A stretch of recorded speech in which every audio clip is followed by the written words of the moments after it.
Hey, what's happening, everybody? It's Nino with the Professional Firefighters in Nevada. I'm here with the coach of our very own Desert Dog.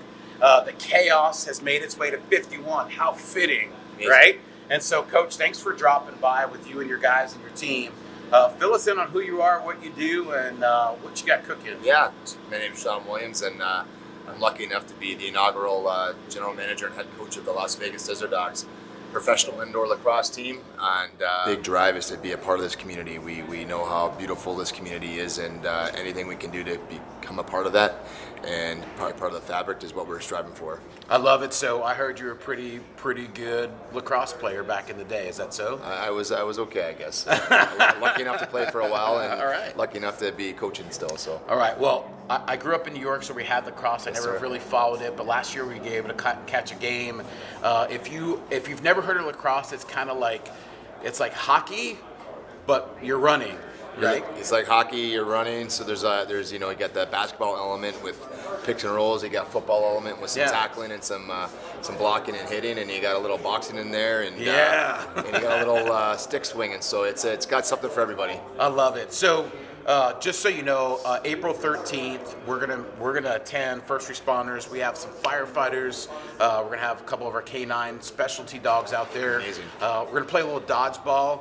Military, cops, medics versus firefighters. Wow. We like that kind of stuff. So we're excited. But you and I are sitting here because when you guys showed up, your team shared with me the story about your son. Yes, sir. And when it just hit home because I think there's so many people affected by cancer.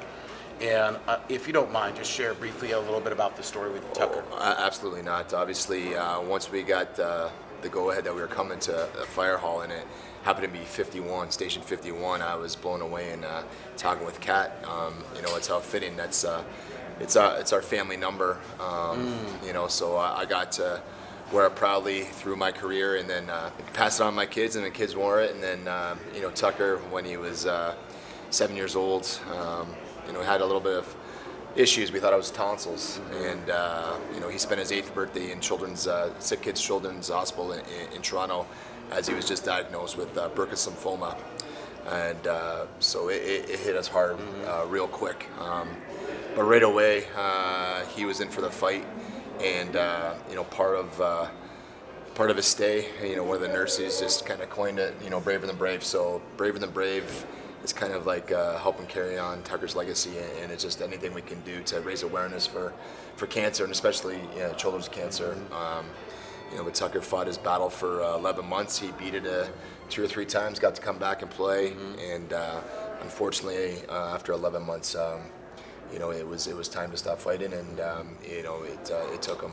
Okay. Well, sorry to hear that, but the strength of his message is carried on with you guys, and absolutely, and getting to do games in honor of him. It started in Buffalo when I was a member of the Buffalo Bandits, and the first Tucker Out lymphoma game, we called it, was when he was in the hospital, and I was still playing with Buffalo, and they still do it. And now coming to Las Vegas, this will be our second game. It would be April 20th, and it's against actually the Buffalo Bandits. Oh, wow. My former team. So it's really cool, to help carry on his legacy. And Shawn Wesley, a member of our team, he's known Tucker since he was born, and he wears 51 in honor of Tucker as well. Oh, that's amazing. Yeah, it's a really cool thing. Yeah, well, we'll make sure we get you some 51 gear, because absolutely, it's the pride of me. I've worked 25 of my 29 years in this house, so I love it.